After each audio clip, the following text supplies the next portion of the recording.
welcome you to our tech planning webinar with, I guess it's kind of more of a workshop because we're more interactive today with Cindy Leonard. Cindy's a longtime friend of Nonprofits Lead. We met years ago when she was working at the Bear Center, which is kind of the what Nonprofits Lead could hope to be someday if we were larger. They serve Allegheny County in Pennsylvania, the Pittsburgh area. And so we met then, and she's done several workshops for us. She's an independent consultant since then. She's worked in the nonprofit industry for, we won't age her, for a career. And she has held just about every role you can think of inside and outside of a nonprofit organization. So she's got lots of experience for us, and she loves to talk tech. So we like to have her here to do so. So without further ado, Cindy, like I said, everybody, if we have technical issues, because we know there's snow and ice, et cetera, out there, we're going to roll with it the best we can. We're going to cover for each other. You know, it's just life these days. And so if you have specific questions, go ahead and put those in the chat. And Cindy, would you like them to unmute as well if they have a question, or do you want to save them to the end? I'm actually, because it's a smaller group, I'm actually gonna not hold questions to the end. I'm gonna let's chat in between sections, so to speak. So at the end of every mini section in the presentation, I'm gonna ask any questions, you know. Sure. I don't think that'll throw us off time-wise or anything like that. I think it'll be fine. That's great. And Lisa, Colleen, anybody who's concerned about their internet connection, if you want to put something in the chat so that I read it just for ease or comfort, be my guest. Always happy to do that too. All right. Absolutely. Okay, well, let's go ahead and get started. Oh, you're Cindy. We're good? Okay, cool. Thank you. All right, I'm going to share my screen and adjust that sharing part. Can everyone see my slide? Yeah, I can. Okay, a lot of thumbs up. Good, I'm glad. Thank you very much. Okay, so today we're here to talk about, as Amy said, I like to talk about technology. You know, it's funny because I like to say, and I'm not the one who said this originally, but I like to say, you don't find the nonprofit sector finds you.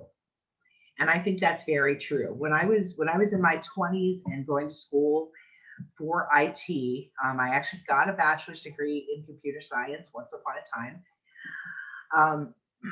My dream at that time, I thought by the time I was in my 30s, I was going to be a chief information officer for a Fortune 500 company and making tons of money and be able to retire in my 50s right now and be good. And well, guess what? The nonprofit sector found me, and I got hooked, and that's just the way it's been. So not a millionaire, not a CIO, but I've spent a couple decades working with nonprofits in their technology. And one thing that I know works really well with nonprofits in tech is to do technology planning. So today, that's what we're going to talk about: formal technology planning, what it is and how it helps. So first of all, we're a small group. I actually, you know, I was going to do this in the chat only if it was a larger group, but I feel like we're small enough to. Is anybody going to talk about what is a technology plan? Why should we do this? I know you're probably all just sitting there going, yeah, we know why we want to do this, but I'm going to make a little case for it. How do you get started, and what are the components of an actual technology plan? And as far as taking notes or anything, you can take notes if you want to. I am going to take my slides and turn them into a PDF and send it to Amy later. And I will give you, I have a lot of speaking notes in the notes field down below the slide. So I will make sure to PDF that so it's got the speaker notes included, so you can get what I've said. And I will send you as many other handouts that I can think of at the same time. All right, so what is a technology plan? A technology plan is a type of strategic plan. You've all either done strategic plans or been involved in strategic plans. You know, it's a roadmap for where your organization wants to go. So this is a specific type of strategy plan focused on technology, and it's also an operational tool as well. So it's a written document that it ideally aligns your agency's technology with its strategic goals. Now, to stop right there, if you have a strategic plan, that's awesome. That's great. Hopefully you do. If your organization lacks a strategic plan, I would probably advise that you start there if you can, but that doesn't mean that you can't get some semblance of a technology plan in place. It's just always really nice if you have a strategic plan to work with for guidance. And the thing about a technology plan, it's going to be guidance for not just what technology you're going to implement, but also how the technology will be supported over time. Because one of the things that nonprofits tend to have a tendency to do is they acquire technology, but they don't think about, okay, we've got this stuff, it was donated or I got it cheap or whatever. How do I pay for this? How do I support this over time? How do I make sure that if I have an issue or a challenge or I want to make a change or update to something, that how do I do that? You know, who are my support people? And so the idea of a technology plan is to have all these things figured out so that when something does go wrong or something happens, you've got somewhere to go for guidance and advice. So why do we want to do technology planning in the first place? Wow, technology has just changed the world, hasn't it? I mean, if you've been in business, if you've been in your career, and not to age judge anybody, but like I see pretty much, it seems like people who have been at least 10 years in their career, if not more, in the room here. Technology has changed tremendously, year to year, decade to decade. And the environment, the nonprofit environment that we all operate in also changes very quickly these days. And one of the things nonprofits we have learned in at least the last 10 years, we need to be adaptable and we need to be flexible. I hate the word pivot, but pivot has become the word of the day in the last year. We need to be able to pivot on the fly. And the thing about technology is that's something that can, if it's used properly, can support us and help us to be flexible and to make those changes when we need. Now, implementation and usage of technology in nonprofits is another story. I've seen about everything you can see. There's frustration and stress from staff and board members, budgetary concerns, a lack of knowledge because I think it was Myra that mentioned that it's like you're building on building on building, and it's a piecemeal approach. And that's what happens when you implement without some kind of guiding plan. You get piecemeal, and then a lack of knowledge on top of that. No IT department is pretty. Nonprofits are small, so we tend to not have IT departments. It leads to an increased stress on the staff, and technology actually can cost more than you expected if you're not planning for it. So taking that piecemeal approach actually ends up costing you money down the road that you don't realize. So you definitely want to, this is a good thing to be doing with your organization in some fashion. The next thing I'm going to show you here, this is a technology planning model, if you will, from a very old book. When I say old book, this was written probably in 2002 or 2003 by a lovely woman named Jody Podolsky. And it was a book called Wired for Good. I think you can still find back copies of it. It was the best technology planning book for nonprofits I have ever found at the time it was written. And a lot of the stuff is still relevant. I ran into Jody at a conference a couple years back, and I said, Jody, you should revise your book and put out like a, revision 2 and edition 3. And she's like, oh gosh, I wish I had the time to do that. There's just too much changes so fast, and I can't keep up with it. But from this book, you see here that technology starts with infrastructure on the bottom, This is your network, if you have an in-house server, all the gear and equipment, all the infrastructure, your processes, I would add to that list, your business processes. And then layered on top of that are your tools and your apps. This is your software, the stuff that you use every day, the things that actually you use to complete work, applications and software tools. And then on the top is stack the mission and the goals of the organization. Now you can look at this pyramid two ways. From the top down, your mission and goals should always drive the selection of the tools and the infrastructure. From the bottom up, the tools and the infrastructure also need to be constantly supporting the mission and the goals. And so while you need all three of these tiers, it's something to keep in mind as we're going through the process. You always want to be evaluating mission and goals against the tools and the infrastructure you have, and vice versa. It's a constant process. And having a tech plan and making sure that tech plan is up to date and being reviewed on a regular basis is going to help you with this. Any questions so far before we go into the next section, which is going to be the components of a written tech plan? Are we all good so far? Okay, saw some thumbs up and head shake. Thank you. Good. All right. Okay, this slide I know is overwhelming, and we are going to break it down piece by piece, so don't worry about that. So these are components for building a written technology plan. And you see at the bottom, it starts with, what do we need? Business flow, information flow analysis, and goes to where talking about equipment and the plan itself, implementation budget, and all the way up through evaluating the plan. This is a lot of stuff. Like I said, we're going to uncover this. We're going to go over this layer by layer. And I apologize, my husband's cell phone is on, and he just muted it. So thank you, hon. Appreciate that. And Amy, I have some sample technology plans. I believe I still have some. I will dig up and send as part of the handouts as well. All right, so piece number one. In the what do we need section, before you start buying technology and acquiring more stuff, what you really want to do is sit down and think about, what do we actually need? What the business analysis flow.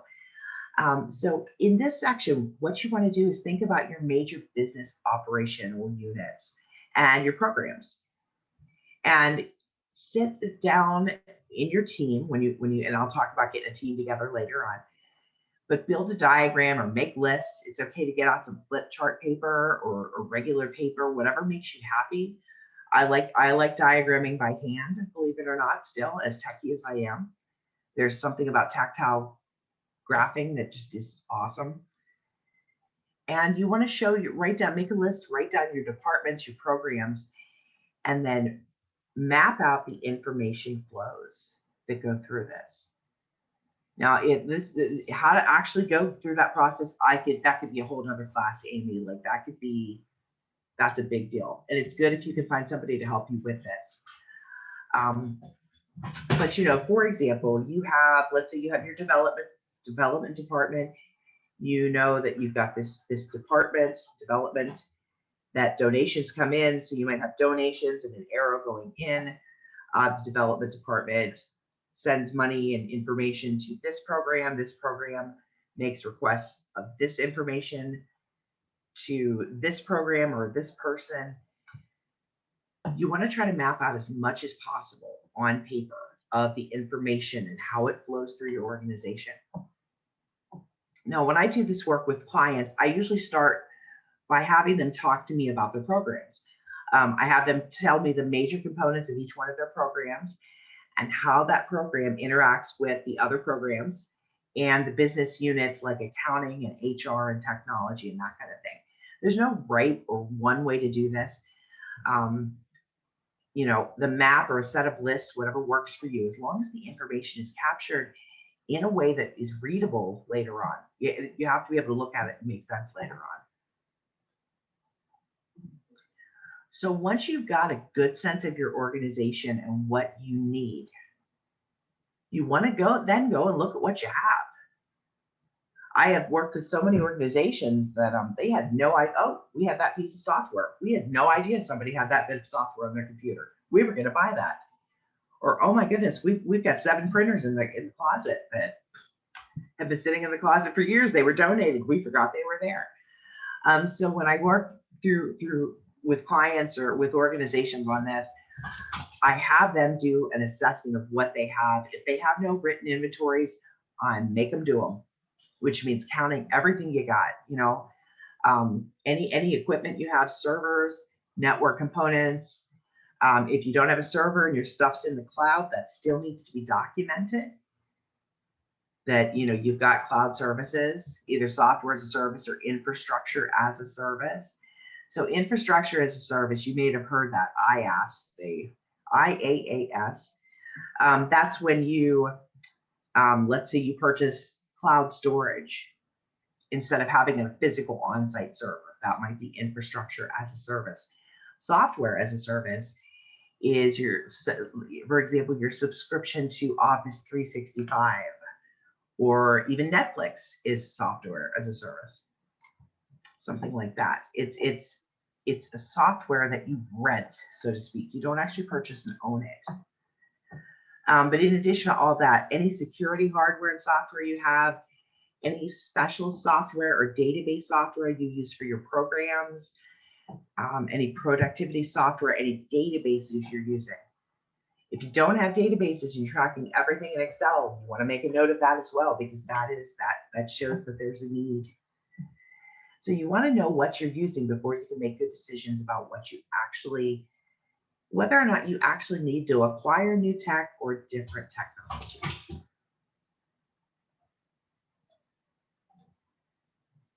Next layer of this little block cake here, this wall, so to speak, is what are the next steps? So planning for your infrastructure and planning for your information management. Quite a few of you mentioned that you wish that record keeping and reporting were automated. You won't get there unless you go through this process, because that's the only way to get there.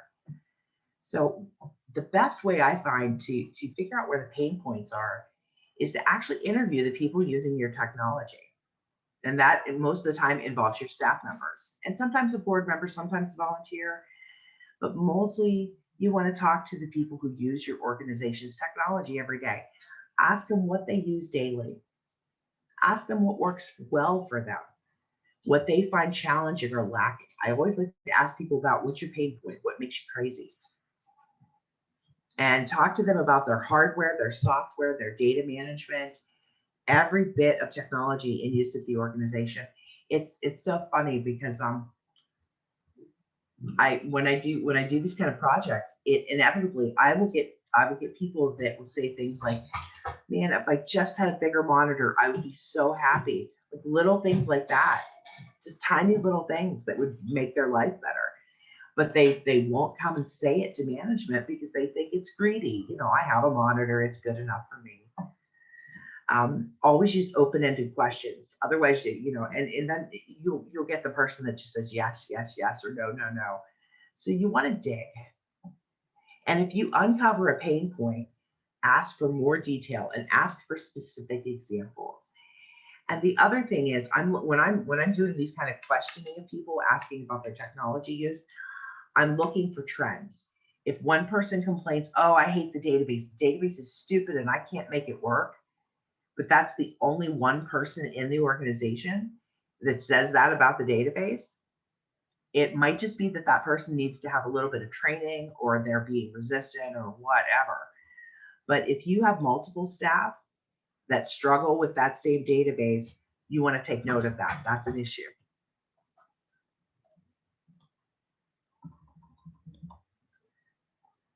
So you want to use this information, plus the knowledge of your business processes and your inventories of your technology you've already done, to discuss with your committee what you're going to need to do moving forward.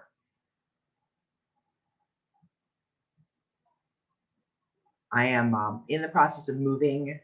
So I'm sure you've all dealt with this. Yep, there we go. My Zoom is hiding my notes, which is super fun. There is a fine art to getting the Zoom to do what you want it to do, right? And not blocking the rest of your life.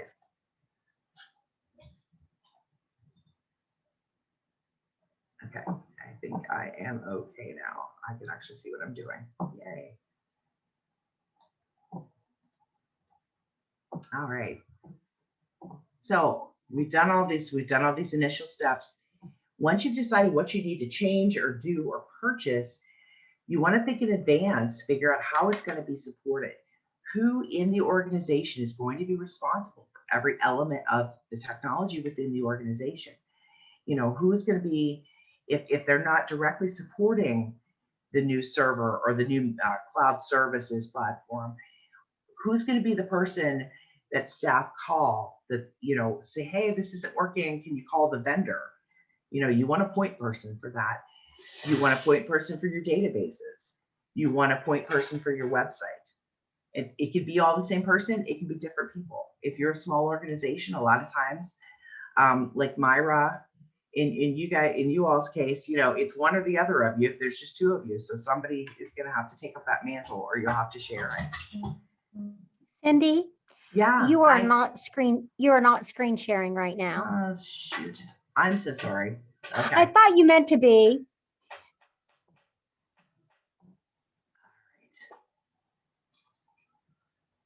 I must have killed it off when I was trying to move it. Yeah. I was trying to dock it differently, and that did not. Better? It's on. Yep. Okay. Perfect. Okay. Thanks. Sure. Yeah. I need to write to the Zoom people and say, look, you know, like you need to make this stuff so it docks on the sides if you wanted to, not on the bottom or top all the time. Mm-hmm. Okay. So another thing to consider in addition to, you know, figuring out how you're going to support the actual things that you're going to purchase and implement, I would also recommend surveying your staff for technology skills and making sure that they actually have the training that they need to do their jobs. The most recent technology assessment and planning project I worked on was so interesting because I got, you know, this organization, the point person told me that their technology was a hot mess and that it was piecemeal and it was just terrible and they needed help. And I get there and they have all the tech in the world that you could ever want to have. They had all the right stuff except for a better database. I will give them that. But they had productivity software. They had good accounting software, good creative software and program software. They had all the infrastructure they needed. What they did not have was staff that actually knew how to use the stuff that they had, with the exception of maybe 2 people out of 15 in the organization. So they had a ton of stuff, but they didn't know how to use it. And so a big part of the recommendation for that organization was getting training for your staff to make them more productive, more comfortable. You can own a car. You could buy a car, but if you never got your driver's license, it's not going to do you much good, right? And finally, you're also going to want to look at your policies. And I'm talking about your HR policies and your technology policies, and make sure that your policies cover all the aspects of tech that you are either using, acquiring, purchasing, because that's really important. That's another way that you support the technology in your organization. All right, to the next layer. I have 2 more slides of this, and then I'm going to take questions if you have them. So before we go launching, we want to think about how are we going to pay for this? Where are we going to get the money to pay for this? And I would actually recommend a phased approach, not just in the spending, but also in the implementation. We are small organizations. It's easy to get excited and say, oh, we need to do it all now, but frequently we don't have the time to do it all now. To implement technology takes time, and there's a learning curve involved. And when you're a small, busy, crazy, fast-paced organization, it's really easy to get overwhelmed if you try to take on too much. So you want to figure out what's the most important thing. What is the thing that's the most on fire, or the thing that is going to be the critical element for supporting other technology that you're going to implement. Yes, it's great if you need a new website, but if you don't have a database, I would say start with your database. If you don't have good, file sharing or productivity software, I would back up and start to there. It's going to be dependent on what you uncover as the issues that you have.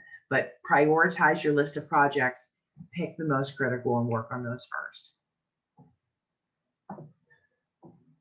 And as a side tip, don't be afraid to ask foundations for money to support technology as part of your grant requests.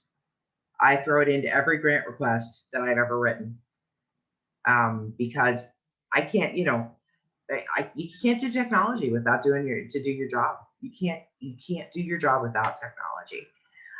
Just like you write in money for, staff time and benefits and all that good stuff, salaries, I write in technology. It's a critical piece to doing program work. And the final thing you want to think about is building in evaluation factors. How do we know if anything is successful unless we evaluate it? If we go back and we look and we say, okay, did we do a good job with this technology plan? Is it actually working for us? So you don't hear KPI too often in the nonprofit sector, but in the business sector, it means key performance indicators. And these are just simply items that you measure against. So for example, if you need a new donor database, your KPI for your technology plan might be something like, we will select and implement a donor database within 6 months, and all staff will be trained within a month of implementation. And then another goal might be that all data still in spreadsheets will be entered or imported within 6 months of database launch. If you have very clear, smart goals like that, when your committee goes back 6 months later, 12 months later, and reviews the technology plan, you can go back and say, yes, we did this, or no, we didn't do this. Why did we not do this? What happened? How did we get the project back on track? Okay, so any questions about the components of a written technology plan before I keep going?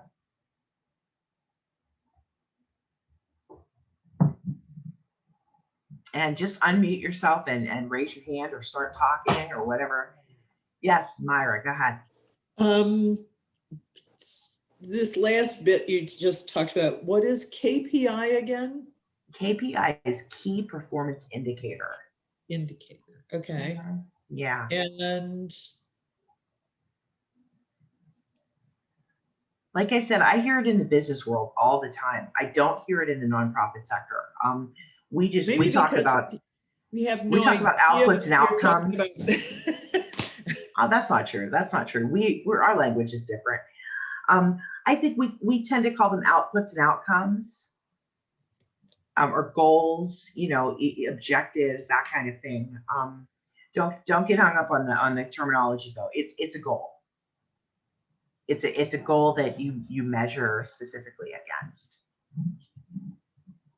So was that the question, or was there a deeper? So you have a goal, and then you see, how is our technology helping us to get to that goal? Is that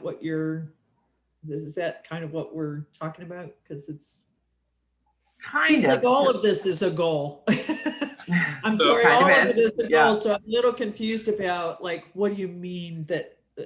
So we've come up with this plan, tech support, or the plan, and we're trying to, and we're just giving ourselves measures as that are we achieving our plan with what we have? Yes, no, not your technology plan. So this isn't about achieving your organization's programmatic goals. In this case that I'm talking about, these are the goals of implementing technology. So in other words, if you think of when you're planning a new program for your organization, let's say you're planning a brand new program, you're going to launch it. So you go through the process, you figure out what the needs analysis is, what should this program be doing, what do our constituents need from this program, what do we already have in place that could be used to support this program, Do we assign it to an existing program manager? Do we need office space for this? What are all the physical and logical resources we need for a new program? What are the next steps? How do we support the program moving forward? How do we fund it? What's our rollout timeline for the new program? You also build in outputs and outcomes. So how many people are we going to serve with this new program over the next year, let's say? Or, how the outcomes being like, how is life? How does social change happen? So when I'm talking about goals, I'm talking about goals for, as if you would pretend the technology implementation was like a brand new program at your organization, like you're rolling out a new program. Does that make sense? Thing is, you don't want to do all this yourself. Sure, you can if you want to, but I don't advise it. It's good to have a team around you. Very, very good. And so I think of technology planning as kind of like a big puzzle that needs to be put together. So I like to visualize it in that way. And these are the major components of a technology planning process. So these are gathering the pieces. So you need your team. You need to run the meetings in a certain way. You need a task list. You need your timelines, priorities, and the roles. So these things work in conjunction with the writing of the plan. These are the ways you're going to get that plan written. And don't be alarmed. We're going to go step by step on these as well. So the first thing you want to do is build your team. And your first instinct is going to be to pull representatives from each function and department within your organization. And that's not necessarily the way you want to go. Believe it or not, tech skills are important, but not the most important thing for technology planning. The most important thing for this process are people skills and deep knowledge of the organization's processes. If you don't have people on the team that do that, you're setting yourself up to fail. And the reason I say that is if you leave it, let's say you had an IT director on staff, if you leave all the tech planning to the IT director, you don't want to do that, because we're going to give you the best technology you ever had that we think is the best for you, but not necessarily what you actually want or need. You want to look for people that have team skills like communication, facilitation skills, decision-making skills, project planning skills. You need people on your team that can develop timelines, develop budgets, perform evaluations, or know how to perform evaluations. And then process planning skills, people who are geeky and like to do the deep diving information mapping and process management type of skills. A good team size is, I would say, about 3 to 12 people. They don't have to be, I wouldn't go much larger than that, because then it's like having a board of directors with 20 people on it. It starts to get a little unwieldy at some point. And there's just too many, as somebody said earlier, too many chefs in the kitchen. But on the team, you want people with decision-making authority, people with budgetary authority. So your ED needs to at least be a default member of that team. Your budgetary authority may be your chief finance officer or your bookkeeper or whatever you have in that capacity. You want to pick some individuals who are going to be directly affected by the plan, maybe a program manager or two, some administrative staff, maybe a volunteer, maybe a board member. Any facilities or operations managers that you have in play, because those folks are important when you're talking about an operational type of implementation process. And then the other thing you want is somebody who's an expert with technology, either network architecture, support, software, databases, some kind of external vendor in an advisory capacity. Or if you absolutely don't have anybody who can help you in that regard, a tech savvy volunteer or a tech savvy board member isn't the worst thing you can do. But I would prefer it always to be somebody who has done IT as a profession, not somebody who's just a hobbyist. So for example, Jeff, who's on the call here, not that I'm recommending that Jeff volunteers for all the organizations that you see in this call, but like having somebody like Jeff, who is a managed IT provider, he founded the company. He wrote an amazing book that he sent me a copy of. It's right here. I don't know if you can see this, but look, here's yeah, on thin ice. That's him right there on the cover. But this is about cybersecurity. It's pretty cool. But like somebody like that to serve as a volunteer, a neutral volunteer on your technology planning committee would be a blessing. Absolutely. And there are people that will do that. I've done it. Even in my capacity at Bear Center, friends had asked me to, will you serve on my technology committee? Absolutely. Serving on the committee does not mean I will build your website or that I will install your server, or, you don't expect that of the person. People still need to get paid for that kind of work, but in the advisory capacity. So you also want to think about, in addition to the skills that you need to have, the roles within the planning team need to be very specific and clarified right off the bat. So you want to have a team sponsor. And by a team sponsor, this should be an executive director or a board member, someone who can commit the funds and the resources and the staff time to the process. You've got to have that buy-in. It can't just be somebody in the organization who thinks we need to do this, but has no authority to actually fund it or staff it or anything like that. And then this person is going to be an advocate for the planning process. You need a team leader who is sometimes the executive director, depending on how big you are. And sometimes it's a delegate of the executive director. This person should be somebody who is very good with the big picture view of the organization. It might be an administrative assistant, as long as that person has been there long enough that they deeply know all the aspects of the organization, that's fine. But it's also someone who's going to be able to maintain the controls on the project. Somebody who can keep the priorities in line, who can look at the timeline, the bottom line constraints, the boundaries, all the little projects that are going to be identified once you go through the planning process.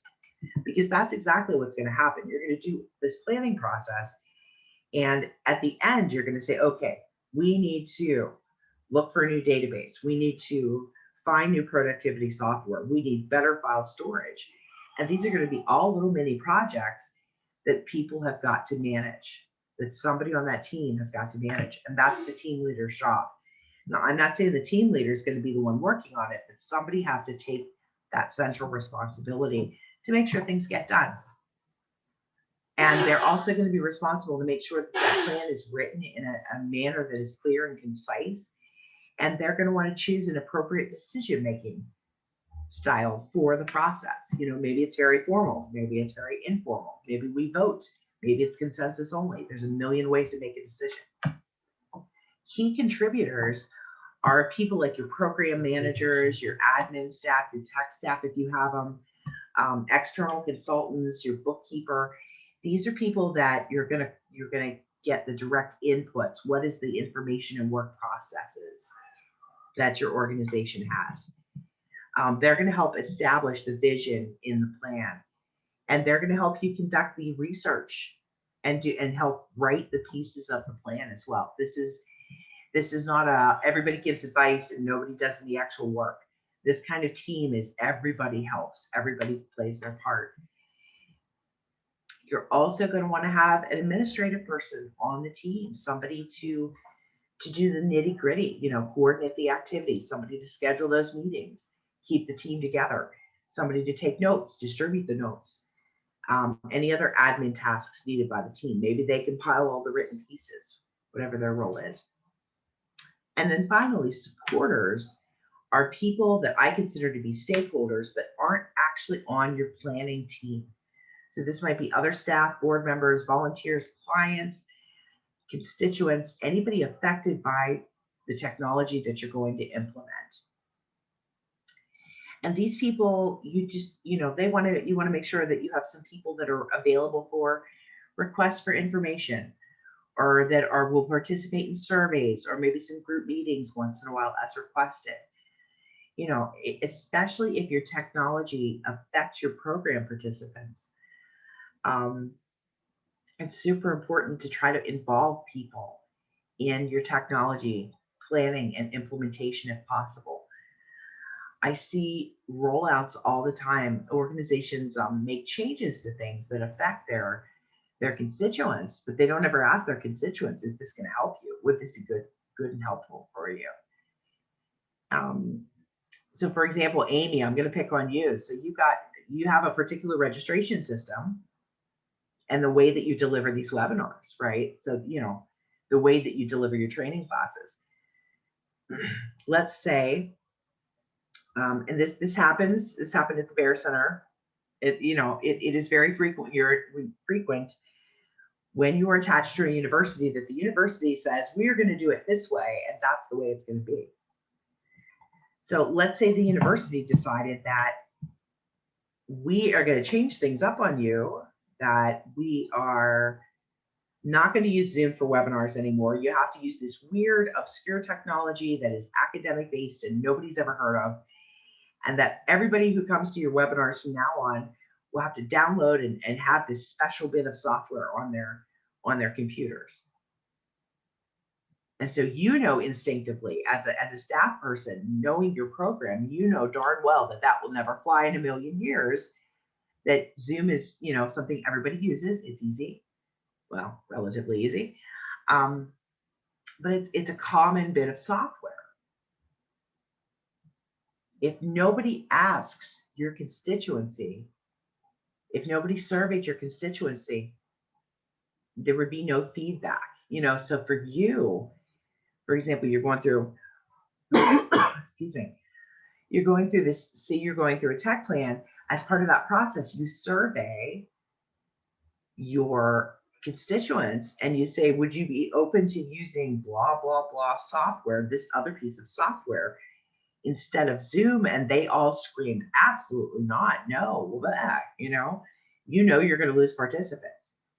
So that is an argument you can take back as part of the process. It informs. So that's the point of when I'm talking about supporters, people who aren't on this tech planning team, but that you can reach out to get advice and information. How are we doing on time? We're to 11:30. Is that right, Amy? 11:30? Okay. Yeah, we're in decent shape, I think.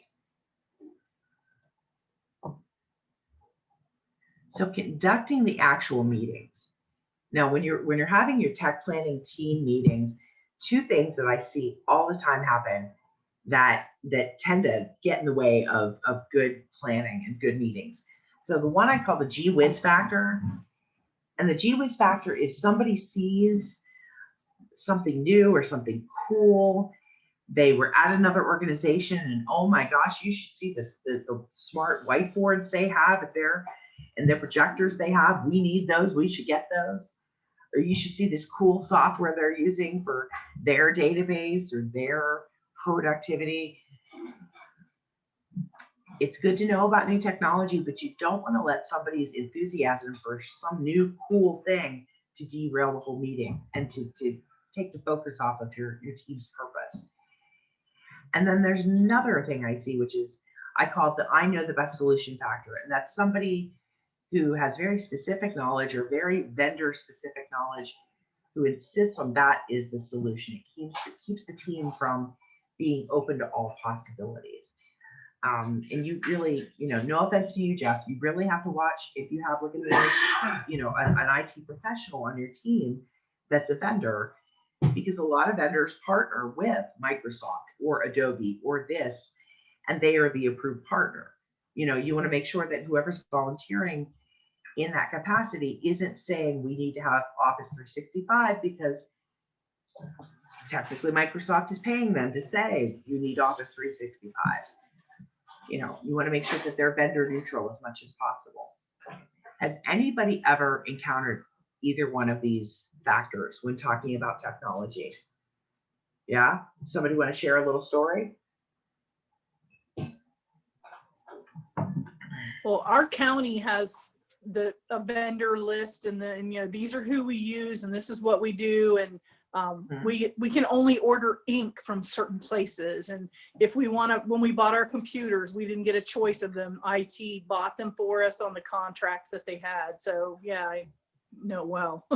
Yeah. Okay. Yeah, you kind of get stuck in, it kind of pigeonholes you a little bit. So what will help with this is create meeting agendas, stick to meeting agendas. Bring in an outside facilitator, even if it's just the beginning of the process. Sometimes that could be helpful to have a neutral, objective third party. Clarify the roles and responsibilities right off the bat, right at the beginning of the planning process. And make sure, as I said it already at least once, articulate the decision-making process from the start. How are we going to make decisions? Also determine how work on the technology plan is going to be accomplished between the meetings. So make sure that it is clear that, these are the action items. Before everybody leaves that meeting, make sure that everybody knows what they are going to be doing and accomplishing before the next meeting and what's going to be expected of them when they show up in that next meeting. And as far as frequency of meetings, when you're first starting a technology plan, you're going to need to meet, if you've never done a technology plan before, you're going to have to meet more often at first. It may be monthly, it may be every 2 weeks at first. Eventually, when you get the plan written and it's a matter of reviewing it on a regular basis, you can cut that down to quarterly or twice a year. It's just going to be a little more intensive at the beginning when you're actually creating the plan itself. So another piece of the puzzle you want to do is create a planning task list. So this is making a list of all the different things that are going to be needed in order to complete the plan. And this goes back to this slide here. These are some of the pieces. So one of the pieces is going to be mapping your information flows, taking inventories, user training, skill analysis. Those are all the different pieces of the plan. So information needs, your research needs, your inventory needs, writing the plan, review and editing the plan. Who's going to do all that stuff? And highly recommend using some kind of project management tool if you have access to it. And there's really no reason not to have access anymore because there's a number of them that are free. I personally use Asana. Here's the gee whiz factor coming out right here. I like Asana because I've tested a number of project management tools over the years. And I can say Asana is the least awful of everything I've found so far. MS Project is fine if you have it. It's a little overkill to me. Like if I were building a skyscraper, I think MS Project would be great. But for something with not quite so many pieces, yeah. But you can use, there's Basecamp, which is not free. Trello boards. Some people like Trello.com, Trello. Number of things you can use. But the point of this, you can use an Excel spreadsheet as long as you are adding the tasks, mapping off the tasks, checking off the list, doing milestones as needed, and realize that these will change as you go along. And make sure that you build in a time for editing and review of the plan as well in the process of this.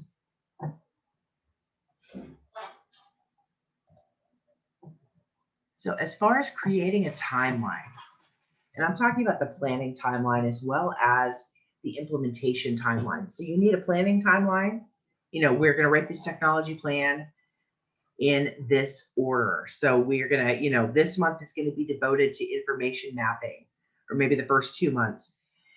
In the next month, we will get all our inventorying done. We'll figure out what technology we have. In the next 3 months, we're going to look at this piece. In the next 3 months, we're going to look at that piece.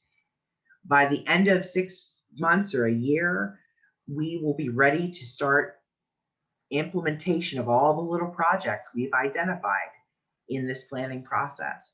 And then we're going to need project management and mapping out milestones and tasks for every one of those little projects as well. It's easy to see when you think about it why nonprofits just don't do this, because it sounds overwhelming. But You don't have to do all this overnight, I promise. You know, you do it on a planned, slow approach. So always determine priorities. What tasks need to happen first, second, third? Are certain tasks limited to a specific person? When's that staff person or other person available to work on it? What other work priorities does that person have that might conflict? You know, so let's say you go through the planning process and you decide that one of the mini projects that comes out is you're looking for a new donor database. Who's got the time to work on the research of a new donor database? Maybe it's your administrative assistant. Maybe it's a program person. But you know, you have to commit that person so that they can make the time and that they're available to work on it. And if they aren't available to work on it, I should add, how are you going to shift their priorities to make time for them to work on it? So another thing to keep in mind as you're going through the planning process is to try to match people with planning tasks the best that you can. So owners have specific responsibility for specific pieces of the process. Key contributors are people who provide key inputs that affect the results and that are necessary for the owners to achieve success. And then we talked about supporters, who are people who provide input and opinions that add value but aren't ultimately necessary. They're not on the team, so to speak. So your most critical roles in the planning process, your executive director is a key person to have on board. That person is going to help you articulate the vision.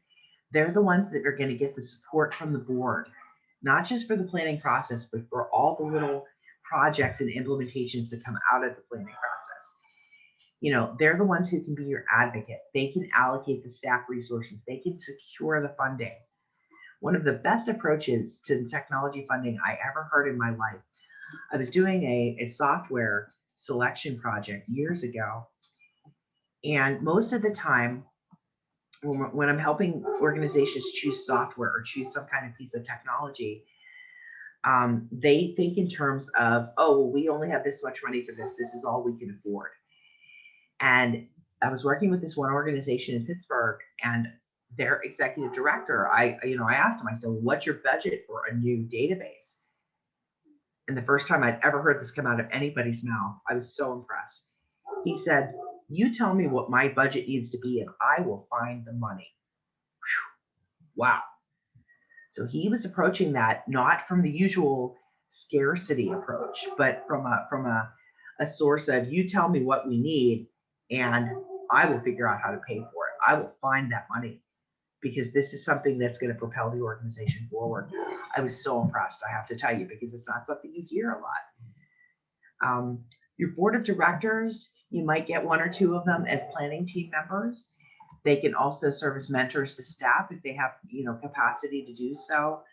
They can assist you with hiring consultants or finding volunteers for this. They can help you locate resources for the planning process and for the implementation process. That's what one of the things board members are supposed to do, is help find resources for the organization. So my dog has decided it's time to bark. Can you guys hear him even with the door shut? Yes or no? I know. Okay. Just a little bit. Okay. I'm so sorry. He's a really big dog. I have a Great Pyrenees Husky who weighs like almost 80 pounds. And when he gets going, he gets going. Okay. So putting it all together, these are the big 6 pieces that, in conjunction with the components, will get you moving on your technology plan. Any questions before? I've got like 3 slides left, and a barking dog.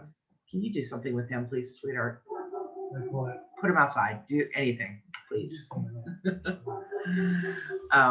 He's not going to stop. I know that. Any questions?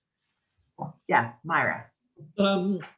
I'm just wanting to make sure, I honestly, I will have to drop off here in about 10 minutes, but Will we receive copies of your slide deck?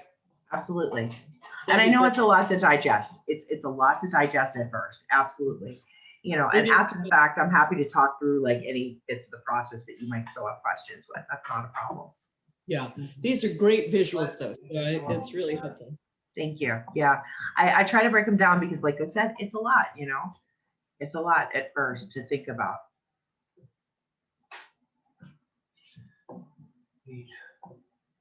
My husband is taking a different approach with the dog, which is let him in the room with us and give him a bone. All right. Yep.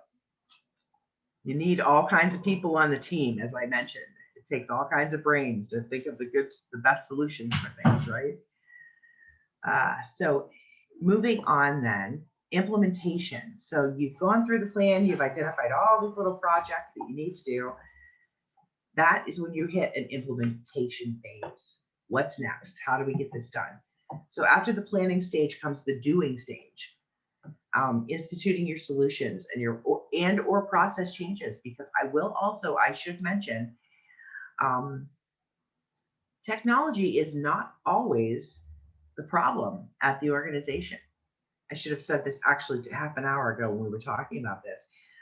A lot of times, and this is why business process mapping is so important. A lot of times what will happen is in this piece right here, this business information flow, what you end up learning is that our processes are screwed up, not our technology. And the thing about that is you can have the best technology in the world, you can throw the most money at a problem, but if ultimately it's the business process that is screwy, adding technology is going to add more fuel to the fire, is really what's going to happen. So make sure you pay attention to process change as well. But you know, implementation, solutions, monitoring your milestones, your success measures, your goals. Once again, I'm going to say it, you don't have to implement the entire plan at one time. A phased approach is better.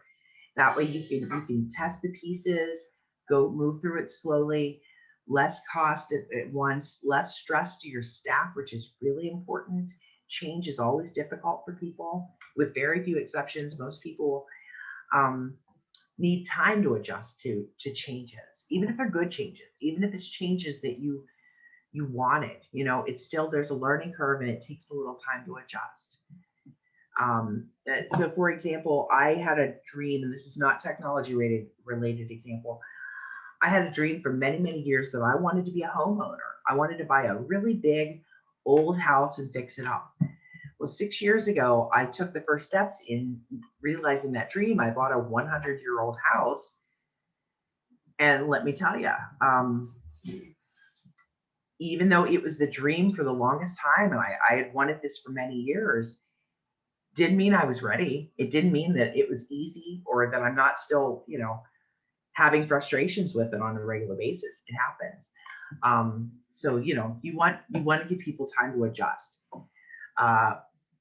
It's funny because everybody tells you before you're a homeowner, you know, think about what you're getting into, and you think about it, but you don't think about it too hard. And then you get into it and you're like, oh my gosh, what have I done? So you want to practice good project management as well. Create projects from this plan. You know, assign little mini project team leads and teams.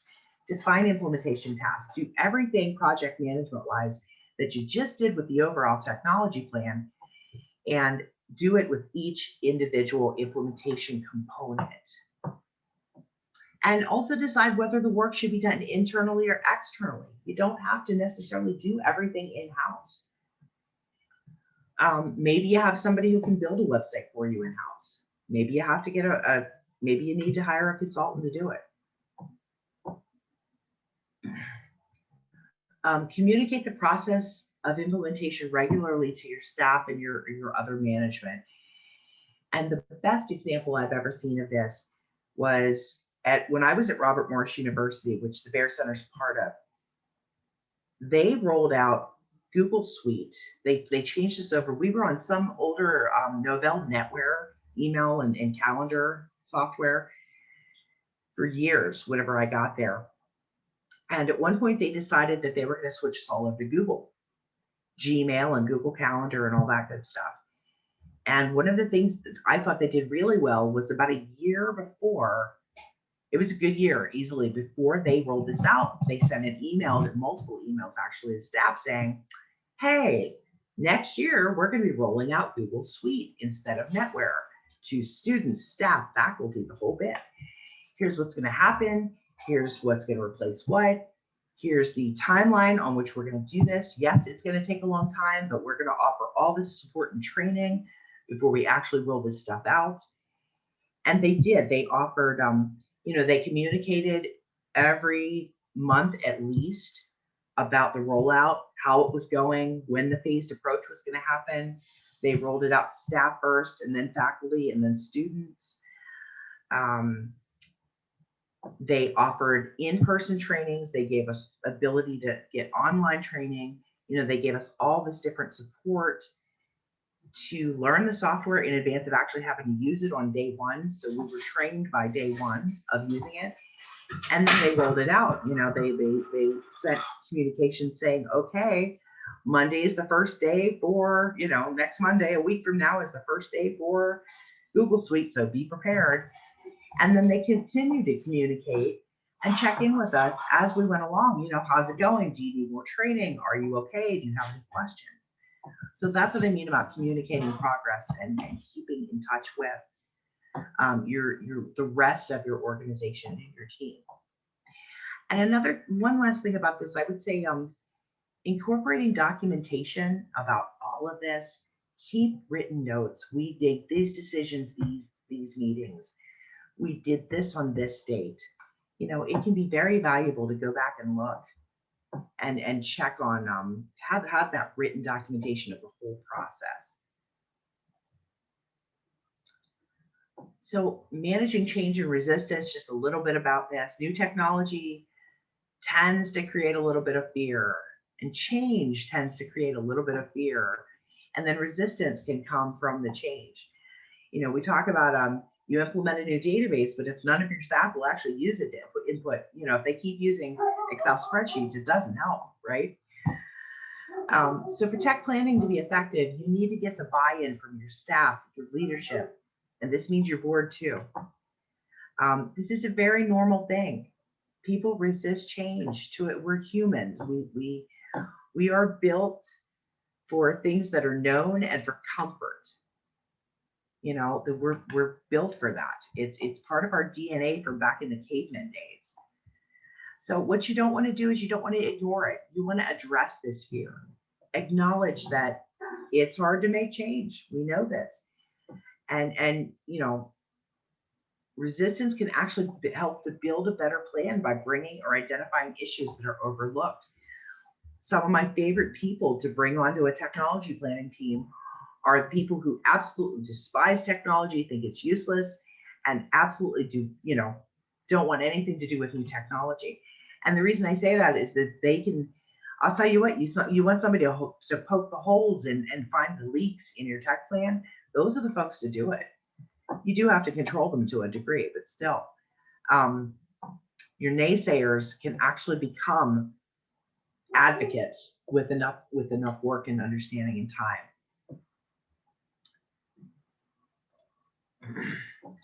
And finally, don't just write your plan, do your implementation, and let it sit on the shelf like we tend to do with strategic plans a lot of the time. We spend all this time writing it, and then it's like, oh, we never look at it. We get busy and we go about our days. And with a tech plan, you want to review it more often than you think you do. Just because when you think a tech plan is finished, it's already started to become out of date. Technology changes so quickly. And you're going to be adding and changing pieces as you go along. This is normal. Your timeline and budget are going to be things that will change because you can't account for all variables, especially in the nonprofit verse. So I would say, as a rule of thumb, once you get the plan going, revisit it, overall review the plan no more than once a quarter and no less than once per year. And keep following your review process, your updating process that should have been built into the plan. Communicate changes, continue to do the communication changes to staff and leadership and the board. this is a living document. This is something that is never going to end. That is literally the end of my session. And we have a couple minutes left for questions. Any questions? I know it's a lot to take in. I know.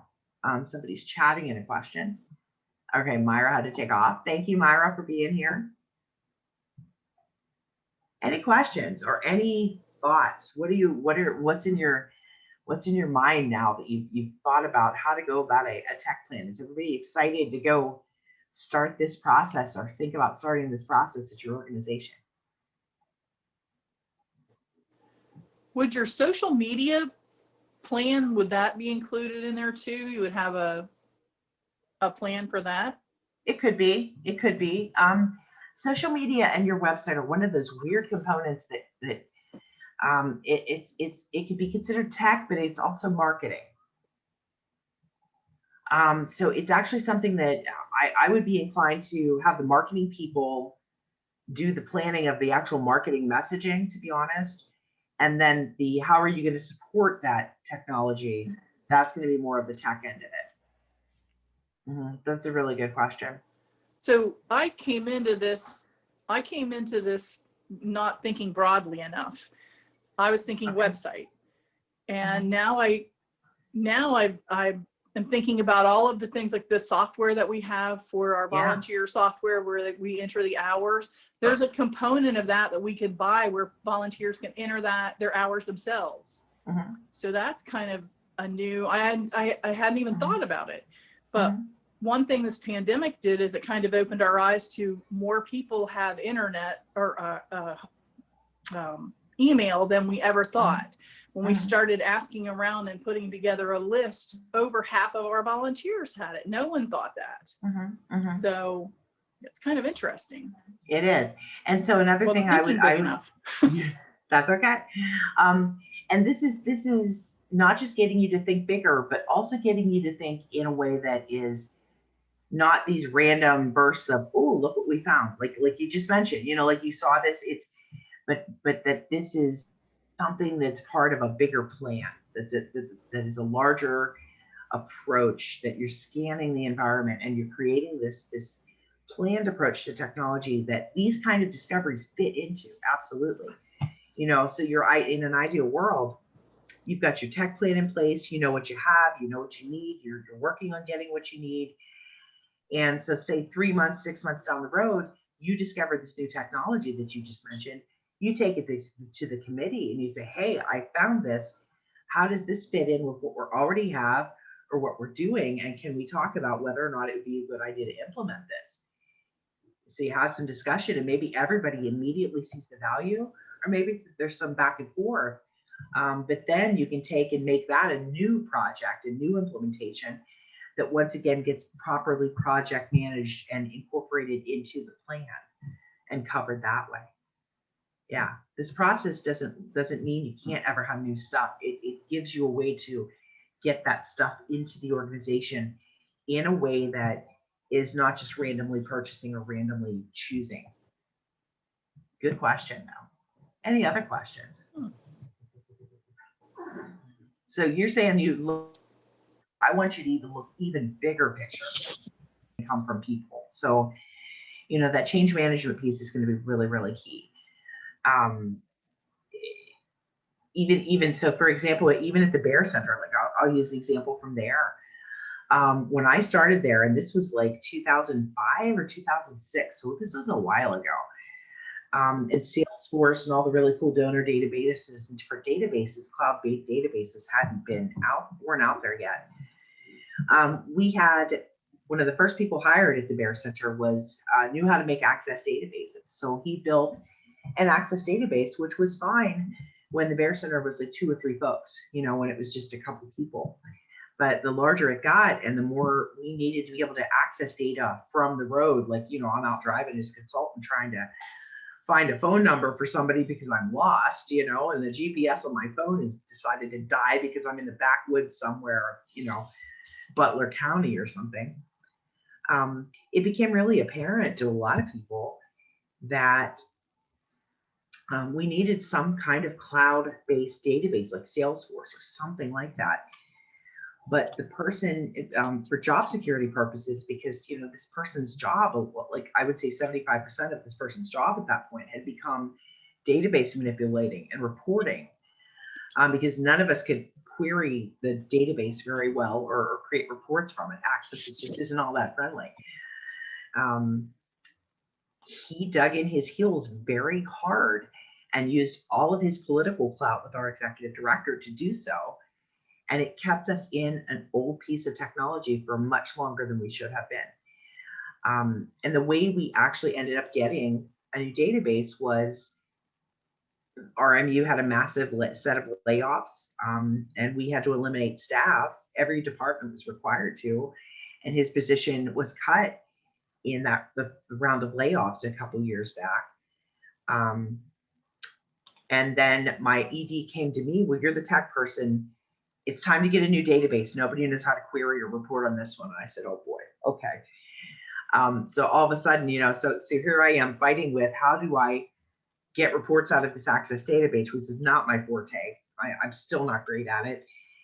So I'm managing this project and figuring out how do we, putting a team together for getting new software identified. This is why it's better to do technology planning as an ongoing thing, so you don't hit these walls or hit these fires or emergency type of thing. If we had put a planning team together within our little department even, or if RMU had a larger planning team university-wide that actually took into consideration the oddball little academic centers that weren't faculty or staff, that might have been a different story. But as Amy knows, whenever you work for when you're an academic center at a college or university, you're kind of like you're the poor sad stepchild that, you're not faculty, you're not staff, you're not the main income driver. So we kind of get what we get. But we love them because they support us fabulously. Any other questions before we get going? We're at 11:35. I'm happy to stay on the call if anybody has additional questions. But Amy, we could probably at least stop recording and get people on their way. Any final Well, questions? then let's say thank you to Cindy. Thank you. Cindy. Thank you. It was good. It was good Really spending time appreciate with you all this morning. Thank you. As promised, as always, Cindy is very personable, very generous with her information.